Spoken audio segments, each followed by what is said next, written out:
Assalamualaikum warahmatullahi wabarakatuh. Bismillahirrahmanirrahim. Alhamdulillahilladzi 'allamal Qur'ana khalaqal insana 'allamahul bayan. Wa faddala habibahu 'alar rusuli bi inzalil Qur'an. Wa karrama ummatahu 'ala sairil umami bi tilawatil Qur'an. Wassalatu wassalamu ala sayyidina Muhammad wa ala alihi wa ashabihi fi adadi asraril Quran, amma ba'd. Yang kami hormati Ketua Takmir Masjid Jami'atin Bapak Dr. Haji Mukhlis MPD beserta jajaran. Yang kami hormati Bapak-bapak, ibu-ibu jamaah Masjid Jami'atin, yang kami hormati segenap jamaah pengajian Asmaul Husna, Khatmil Quran, dan pengajian tafsir Al-Quran, rahimakumullah. Pertama dan utama, mari sama-sama kita panjatkan puji syukur kehadirat Allah Subhanahu wa Ta'ala, karena pada sore hari ini kita masih bisa mengikuti pengajian rutin, yaitu pengajian Khatmil Quran Asmaul Husna dan juga pengajian tafsir Al-Quranul Karim, yang alhamdulillah sore hari ini kita sudah memasuki putaran yang ke-35. Semoga apa yang kita laksanakan ini membawa barokah untuk kita dan keluarga. Amin Allahumma amin. Tidak lupa sholawat dan salam kita sampaikan kepada junjungan kita Nabi Agung Muhammad SAW, yang menjadi pemimpin kita, suri tauladan kita, dan juga menjadi inspirator bagi kita semua, yang telah mengantarkan kehidupan kita umat manusia dari zaman kegelapan menuju zaman ilmu pengetahuan yang penuh dengan cahaya dan ketercerahan. Semoga kita semua selalu berada di dalam syariah-syariah yang diajarkan oleh baginda Rasulullah SAW. Amin Allahumma amin. Bapak-bapak, ibu-ibu jamaah pengajian tafsir yang saya hormati, pada pertemuan sore hari ini kita akan melanjutkan pembahasan tafsir Al-Quran kita, yaitu ayat keempat dari surah Al-Baqarah. Seperti biasa, kita akan mengacu referensi kita dari kitab Tafsir Asy-Syirat yang dikarang oleh Bapak Profesor Dr. Kiai Haji Masrohan Bisri, pengasuh Pondok Pesantren Ashabul Kahfi Mijen Semarang. Kita akan memasuki ayat yang keempat, yaitu a'udzu billahi minasyaitonir rajim. Walladzina yu'minuna bima unzila ilaika wa ma unzila min qablik wa bil akhirati hum yuqinun. Dan mereka yang beriman pada Al-Quran yang diturunkan kepadamu Muhammad dan kitab-kitab suci yang telah diturunkan sebelum engkau, dan mereka yakin akan adanya akhirat. Di dalam ayat ini ada 3 pokok pikiran, yaitu yang pertama, walladzina yu'minuna bima unzila ilaika, orang-orang yang beriman kepada Al-Quran yang diturunkan oleh Rasulullah Muhammad SAW. Lalu kemudian wama unzila min qablik, yaitu yang kedua kitab-kitab yang diturunkan sebelum Kanjeng Nabi Muhammad SAW. Dan pokok pikiran yang ketiga adalah wabil akhiratihum yuqinun, yaitu mereka yakin akan adanya hari akhirat. Yang dimaksud dengan walladzina yu'minuna bima unzila ilaika wa ma unzila min qablik, yaitu adalah yusaddiquna bima ji'ta minallah, yaitu orang-orang yang membenarkan Rasulullah SAW, membenarkan apa? Membenarkan risalah yang dibawa oleh Kanjeng Nabi, yaitu Al-Qur'anul Karim. Kemudian wa ma ja'a bihi man qablaka minal mursalin, serta membenarkan apa atau kitab-kitab yang dibawa oleh rasul-rasul sebelum Rasulullah Muhammad SAW. Jadi di dalam pokok pikiran yang pertama dan kedua ini membenarkan kitab Al-Quran dan juga membenarkan kitab-kitab yang diturunkan sebelum Al-Quran. Artinya yang diturunkan sebelum Rasulullah Muhammad SAW. Kemudian di samping membenarkan la yufarriquna bainahum, mereka ini tidak membedakan di antara para nabi dan para rasul. Tidak membedakan artinya menyatakan sama kedudukannya, yaitu sama-sama membawa risalah yang diberikan oleh Allah SWT untuk bisa disampaikan kepada umatnya. Lalu kemudian di samping membenarkan, lalu tidak membedakan di antara para rasul, wala yajhaduna bima ja'uhum bihi mir rabbihim, dan mereka ini tidak mengingkari apa yang mereka bawa atau yang rasul-rasul bawa dari Tuhan mereka. Ini menunjukkan bahwa tidak ada pengingkaran yang dilakukan oleh orang-orang yang beriman atau yang membenarkan tadi. Jadi konsep di dalam pokok pikiran ini adalah yang pertama membenarkan atau yusaddiquna, yang kedua adalah la yufarriquna atau tidak membedakan, dan yang ketiga adalah la yajhaduna, tidak mengingkari apa yang dibawa oleh Rasulullah yaitu Al-Quran dan juga kitab-kitab yang diturunkan kepada Rasul-Rasul sebelum Rasulullah Muhammad SAW. Nah, membenarkan itu sendiri apa pengertiannya? Di dalam tafsir diterangkan at-tasdiqu al-jazimu al-muqtaranu bi'idhanin nafsi wa qabuliha. Jadi membenarkan di sini yang dimaksud adalah sikap membenarkan tetapi disertai dengan ketundukan atau kepatuhan serta menerima secara jiwa raganya. Jadi syarat di dalam membenarkan itu di samping meyakini atau membenarkan dengan pasti, tetapi juga ada sikap patuh dan tunduk beserta penerimaan terhadap segenap jiwa dan raga mereka. Jadi tidak mungkin orang membenarkan tetapi dari sisi tindakannya justru bertentangan dengan apa yang dibenarkan itu. Tidak mungkin. Mestinya kalau memang sudah membenarkan, maka otomatis dia tunduk dan patuh serta meyakini dengan segenap jiwa dan raga. Tidak mengambil tindakan yang menentang atau menolak terhadap apa yang sudah dia benarkan itu. Lalu kemudian apa yang dimaksud dengan la yufarriquna bainahum, tidak membedakan? Artinya bahwa mereka ini meyakini bahwa semua rasul memiliki kedudukan yang sama dan berasal dari Allah SWT. Rasul-rasul itu sama-sama diutus oleh Allah untuk menyampaikan wahyu dan risalah yang sudah diberikan kepada mereka.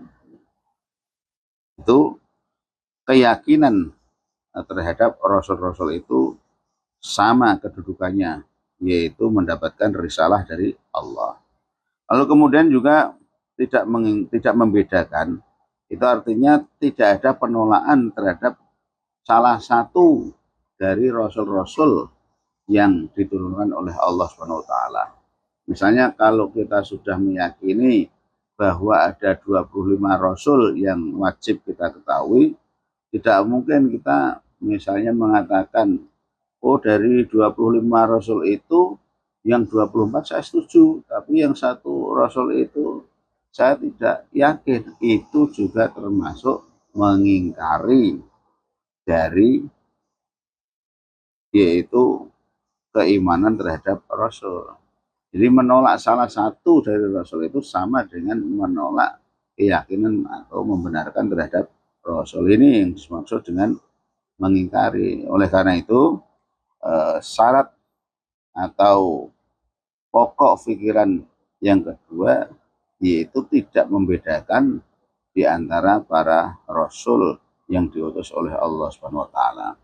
Dalam Al-Qur'an disebutkan surat An-Nisa ayat 152, A'udzu billahi minasyaitonir rajim. Walladzina amanu billahi wa rusulihi wa lam yufarriqu baina ahadin minhum ulaika saufa yu'tihim ujurahum wa kana Allahu ghafurur rahim. Orang-orang yang beriman kepada Allah dan para rasulnya dan tidak membeda-bedakan seorang pun di antara mereka, kelak Allah akan memberikan kepada mereka pahalanya. Dan Allah Maha Pengampun lagi Maha Penyayang. Jadi tidak mengingkari itu artinya tidak mendustakan, tidak mendustakan terhadap keberadaan rasul-rasul. Semuanya dianggap sebagai memiliki kedudukan yang sama, tidak menolak salah satu dari mereka. Kemudian yang ketiga itu la yajhaduna atau tidak mengingkari, itu artinya tidak mendustakan, tidak menyangkal atau tidak memungkiri. Jadi menerima risalah dengan terbuka dan taat terhadap ajaan-ajaan para rasul dan para nabi tersebut. Itulah pokok pikiran dari orang yang beriman terhadap Al-Quran dan kitab-kitab yang diturunkan sebelum Al-Quran.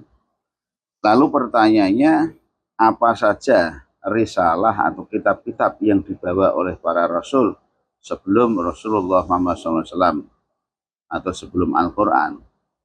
Ada sebuah hadis yang diriwayatkan oleh sahabat Ibnu Abbas yang menyatakan bahwa Abu Dzar bertanya kepada baginda Rasulullah SAW, ya Rasul, kam kitaban anzalallah?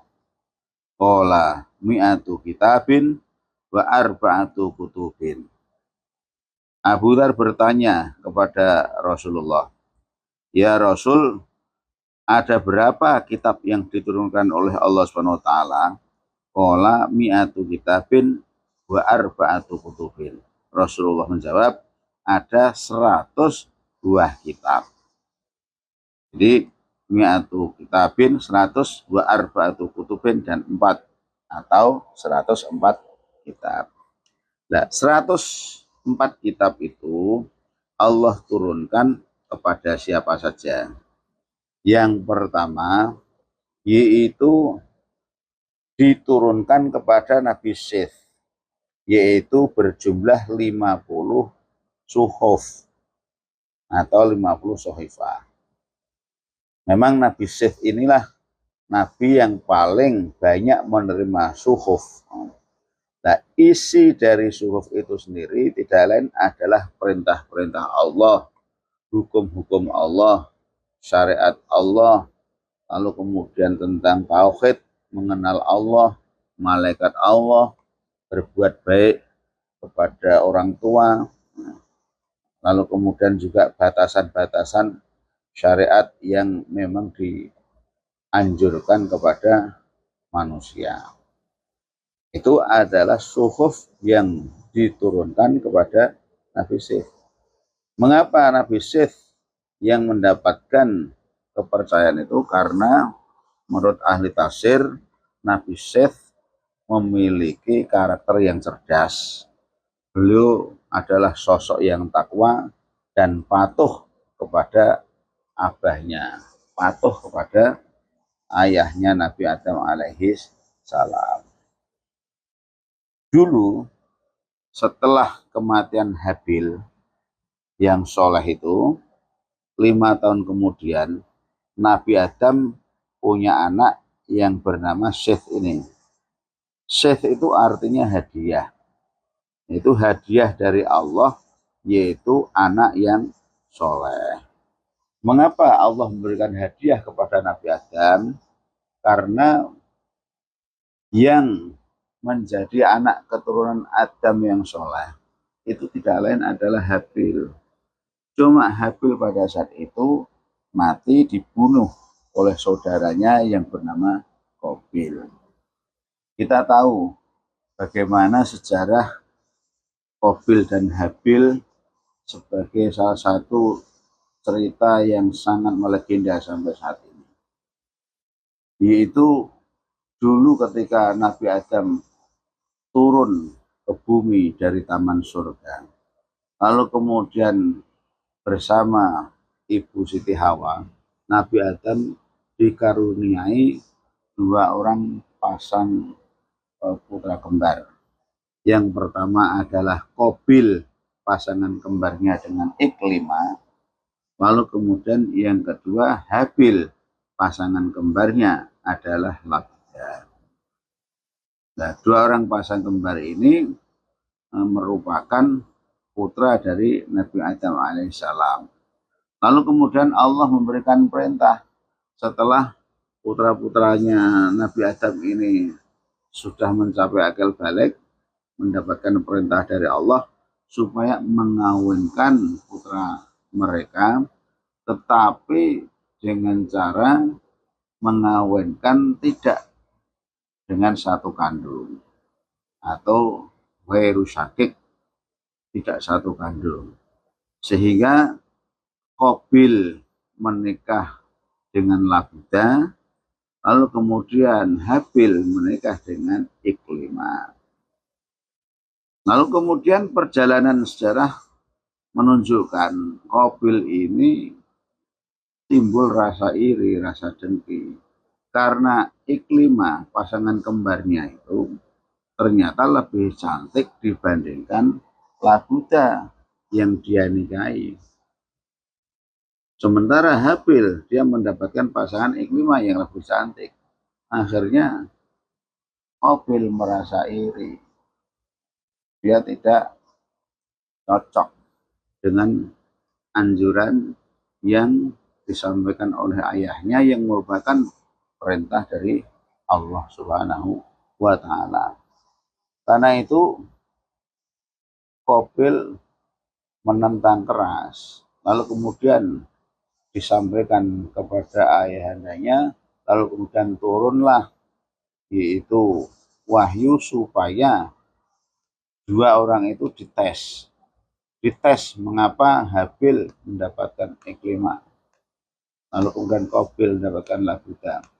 Dites dengan cara Qabil dan Habil itu untuk membuat persembahan korban.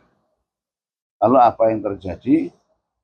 Qabil adalah seorang yang memiliki lahan pertanian yang luas. Kemudian Habil adalah seorang peternak. Dia punya banyak binatang. Lalu kemudian masing-masing diminta untuk mempersembahkan korban. Nah, kemudian mereka setuju. Qabil mengorbankan hasil dari pertaniannya. Cuma agak lucu, pertanian yang dia korbankan itu diambil dari kualitas yang kurang begitu baik.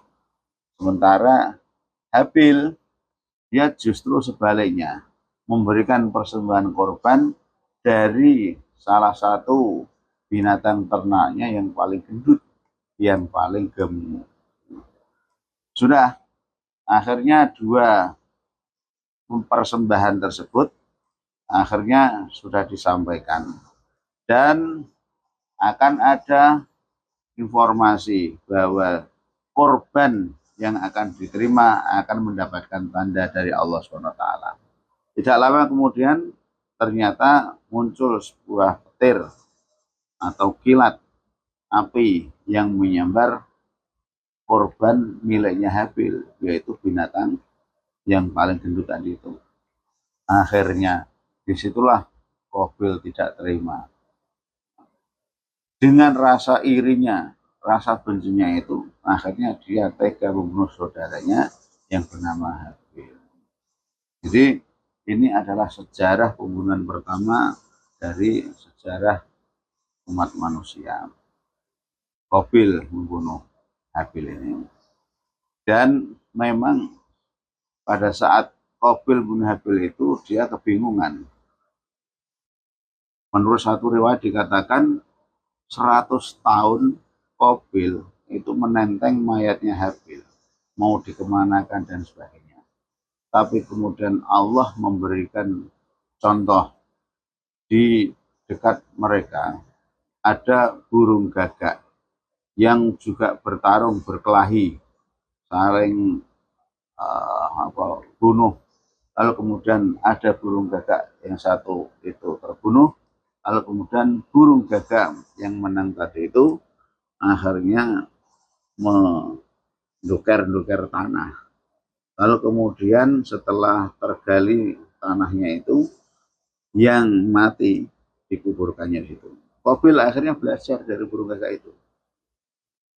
Dia akhirnya menggali lubang untuk mengubur saudaranya yang bernama Habil. Ini adalah contoh pertama tata cara mengubur jenazah, yaitu Qabil belajar dari burung gagak. Karena itu Qabil yang iri dan dengki terhadap Habil ini menjadi sesuatu yang sangat sedih bagi ayahnya Nabi Adam alaihissalam.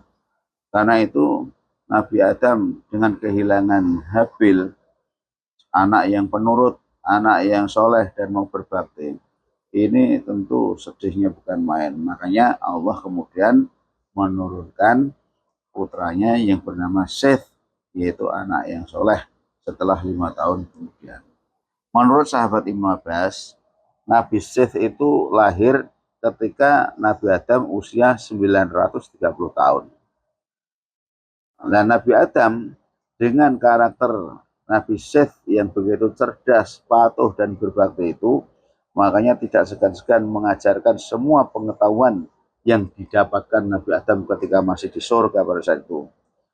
Nah, termasuk bagaimana cara menyembah Allah, cara beribadah, kemudian ilmu-ilmu hikmah tentang segala macam yang Nabi Adam dapatkan pada saat itu. Menurut Wahab bin Munabbih, saat Nabi Adam meninggal, Nabi Seth itu berusia 400 tahun.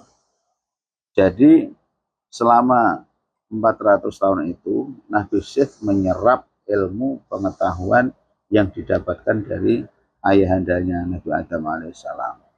Dan kemudian beliau juga diwasiati untuk memerangi saudaranya, yaitu Qabil yang durhaka itu. Dan perang dimenangkan oleh Nabi Seth.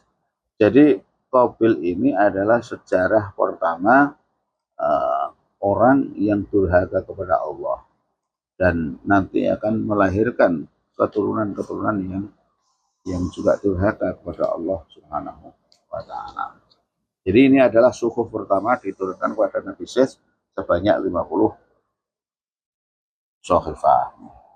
Kemudian yang kedua, 30 sohifah diturunkan kepada Ahnoh. Siapa itu Ahnoh? Ahnoh adalah punya gelar namanya Nabi Idris alaihissalam. Mengapa dinamakan Idris, Nabi Idris? karena memang beliau adalah tokoh yang atau rasul atau nabi yang sangat tekun di dalam belajar. Idris itu sendiri berasal dari bahasa Arab tadarosa. Ini ada tadarus. Itu adalah tekun belajar, tekun dalam membaca, tekun dalam mengajar. Jadi Nabi Idris itu adalah putra dari Yarid bin Mahlail bin Kinan bin Anusi bin Syith bin Adam alaihi salam.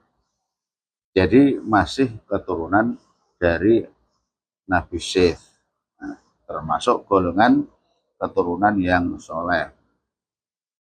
Ibunya bernama Barkanah. Nabi Idris itu selain mendapatkan gelar Idris itu sendiri, juga mendapatkan gelar yaitu Asadul Usud, yaitu singa dari segala singa. Mengapa mendapatkan gelar Asad al-Usud? Karena memang beliau adalah sosok yang berani, gagah dalam menghadapi kaum kafir, yaitu keturunan dari Qabil yang menolak menyembah Allah dan durhaka kepadanya tadi itu. Jadi Nabi Idris alaihissalam dikenal sebagai orang pertama yang menulis, yang belajar ya, dan menulis dengan pena. Itu adalah Nabi Idris. Sejarah pertama orang menulis dengan pena itu adalah Nabi Idris alaihissalam. Dan beliau pada saat itu berdakwah di wilayah Babilonia. Babilonia itu adalah di wilayah Irak. Cuma Babilonia adalah Irak kuno pada saat itu. Jadi Nabi Idris alaihissalam mendapatkan 30 sohifah yang berisi pujian-pujian, zikir, nasihat, dan sebagainya. Lalu kemudian Allah juga menurunkan yaitu 10 suhuf kepada Nabi Ibrahim alaihissalam. Jadi Nabi Ibrahim mendapatkan wahyu, 10 suhuf itu diturunkan melalui malaikat Jibril, tetapi ada juga yang berasal dari mimpi atau yang diberikan melalui mimpi. Yang melalui mimpi ini yang terkenal dalam sejarah yaitu penyembelihan putranya Ismail alaihi salam. Dan itu terjadi pada tanggal 8 Dzulhijjah. Nah, Nabi Ibrahim sama dalam suhuf yang beliau terima itu berisi nasihat, penjelasan tentang rahmat Allah kepada orang-orang soleh, petunjuk agama yang hanif. Jadi ini adalah suhuf yang dibawa oleh Nabi Ibrahim alaihissalam. Kemudian yang berikutnya Allah juga menurunkan yaitu 10 suhuf kepada Nabi Musa alaihissalam. Dan 10 suhuf ini diturunkan sebelum kitab Taurat diturunkan kepada Nabi Musa alaihissalam. Sama seperti sebelumnya, yaitu suhuf-suhuf itu berisi berbagai ajaran, aturan, dan petunjuk-petunjuk dari Allah SWT. Makanya di dalam Al-Quran itu juga ada penegasan di dalam surat Al-A'la ayat 18-19 itu, A'udzubillahi minasyaitonirrajim, inna hadza lahus suhufil ula suhuf Ibrahim wa Musa. Sesungguhnya penjelasan ini terdapat dalam suhuf yang terdahulu, yaitu suhuf yang diturunkan pada Nabi Ibrahim dan Nabi Musa. Ini menjelaskan tentang dasar-dasar agama samawi. Dasar-dasar agama samawi, agama langit, itu tentang iman, tentang amal soleh, tentang ingat kepada Allah, tentang bersih dari dosa dengan kehidupan akhirat yang bahagia. Semuanya tertuang di dalam suhuf-suhuf tersebut. Lalu kemudian Allah juga menurunkan satu buah kitab yang namanya kitab Taurat, diturunkan kepada Nabi Musa. Jadi Nabi Musa tidak hanya kitab Taurat, tetapi juga ada 10 suhuf sebelumnya. Nah, apa itu kitab Taurat? Kitab Taurat adalah kitab yang dijadikan pedoman bagi kaum Bani Israel agar mereka tidak terjebak dalam kebodohan dan kekufuran. Nabi Musa alaihissalam itu menerima kitab Taurat setelah beliau menjalani puasa 40 hari. Dan beliau dapatkan kitab itu di Bukit Tursina atau Bukit Sinai, yaitu di wilayah Mesir sana. Di dalam kitab Taurat itu ada 10 hukum atau perintah Allah yang seringkali kalau kita lihat itu di film ada namanya Ten Commandment, 10 perintah Allah. Itu adalah bagian dari kitab Taurat yang diturunkan kepada Nabi Musa alaihissalam. Jadi Taurat sendiri itu dari bahasa Ibrani yang artinya ya petunjuk. Jadi petunjuk dan pedoman bagi kaum Bani Israel pada saat itu. Ini turun pada abad ke-12 sebelum Masehi. Setelah kitab Taurat turun, lalu kemudian berikutnya Allah menurunkan satu kitab lagi kepada Rasulullah, yaitu Daud alaihissalam. Itu yang bernama kitab Zabur. Nabi Daud dipercaya mendapatkan kitab Zabur karena Allah mewahyukannya untuk bisa membimbing umat Yahudi atau Bani Israel pada saat itu. Jadi kitab Zabur juga dijadikan pedoman hidup bagi umat Yahudi. Isinya sama, yaitu puji-pujian kepada Allah, kisah-kisah umat terdahulu, hikmah, zikir, doa, tentang pengetahuan, perjalanan Nabi Daud. Dan ini Zabur ini adalah berasal dari bahasa Kipti yang artinya tertulis atau menulis. Turun pada abad ke-10 sebelum Masehi. Nah, Zabur ini diturunkan oleh Allah SWT kepada Nabi Daud karena di dalam perjalanan sejarahnya kitab Taurat setelah sekian lama itu ternyata terjadi penyimpangan-penyimpangan atau terjadi pemalsuan-pemalsuan oleh kaum Yahudi. Inilah yang kemudian diturunkanlah kitab Zabur untuk memurnikan kembali wahyu yang diturunkan oleh Allah Subhanahu wa taala. Lalu kemudian setelah kitab Zabur diturunkan, turun lagi satu buah kitab namanya kitab Injil, diturunkan kepada Nabi Isa alaihi salam. Kitab Injil ini sama nasibnya seperti kitab Taurat, yaitu banyak di dalam perjalanannya akhirnya dibikin penyimpangan, banyak yang dipalsukan sehingga kemurniannya menjadi hilang. Padahal di dalam kitab Injil itu juga mengajarkan tentang tauhid, mengajarkan tentang keesaan Allah, dan juga menegaskan tentang kedudukan Nabi Isa alaihissalam, bahwa beliau sesungguhnya adalah hamba Allah, sama seperti rasul-rasul yang lain. Di dalam surat Maryam ayat 30 Allah berfirman, a'udzubillahi minasyaitonirrajim, qala inni abdullah ataniyal kitaba wa ja'alani nabiyya. Dan Isa berkata, sesungguhnya aku ini hamba Allah. Dia akan memberiku kitab Injil dan menjadikan aku seorang nabi. Jadi ini adalah pengakuan, penegasan secara lugas dari Nabi Isa alaihissalam bahwa beliau sesungguhnya adalah hamba Allah biasa yang mendapatkan tugas menyampaikan risalah, menyampaikan ajaran tauhid kepada umatnya. Nah, wahyu atau kitab Injil ini diturunkan oleh Allah kepada Nabi Isa ketika Nabi Isa alaihissalam berusia 30 tahun. Di saat beliau diangkat menjadi Rasul dan turun pada abad 1 Masehi di Yerusalem. Jadi itu adalah satu penegasan penting yang membuat bahwa jelas Nabi Isa alaihissalam juga mengajarkan tauhid, mengajarkan tentang keesaan Allah dan mendudukkan posisinya sebagai hamba Allah. Dan yang terakhir adalah satu buah kitab Al-Quran Karim yang diturunkan kepada baginda Rasulullah Muhammad SAW.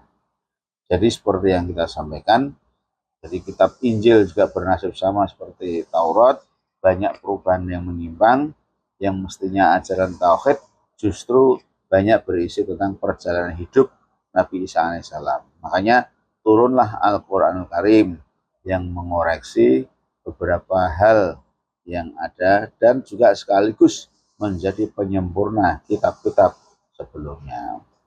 Turun di Gua Hira tanggal 17 Ramadan tahun 610 Masehi dan turun secara berangsur-angsur yaitu 22 tahun 2 bulan 22 hari yang berisi 30 juz 114 surat 6.666 ayat. Jadi total dari keseluruhan kitab atau wahyu yang diturunkan oleh Allah kepada para rasulnya itu, yaitu Nabi Syekh ada 50, Nabi Idris 30 berarti 80, kemudian Nabi Ibrahim 10 menjadi 90, Nabi Musa 10 sehingga total 100. Lalu kemudian ditambah 4 yaitu kitab Taurat, Zabur, Injil, dan Al-Quranul Karim sehingga totalnya adalah 104. Jadi inilah Bapak Ibu sekalian para jamaah mengenai tafsir dari ayat yang 4 ini. Ini belum semua, ini baru separuh dari ayat 4 ini. Kita baru menjelaskan walladzina yu'minuna bima unzila ilaika wa ma unzila min qablik. Karena ini sudah setengah jam lebih, maka untuk yang potongan ayat berikutnya wabil akhiratu yuqinun akan kita lanjutkan pada pertemuan yang akan datang. Oleh karena itu, sebelum kita mengakhiri, seperti biasa, mari kita sama-sama membaca sholawat Yasin. Shallu ala Muhammad. Sallallahu ala Yasin. Ahmad al-Hadil Amin. Sallallahu ala Yasin. أحمد الهادي الآمين وآله المقربين وصحبه والتابعين وآله المقربين وصحبه والتابعين حافظنا كل القرآن جودنا طلق اللسان فهمنا حق البيان ثبتناه في الجنان بعدنا من الشيطان قربنا إلى الرحمن بعدنا من الشيطان قربنا إلى الرحمن بعدنا من الشيطان قربنا إلى الرحمن صلى الله على ياسين أحمد الهادي الآمين صلى الله على ياسين أحمد الهادي الآمين وآله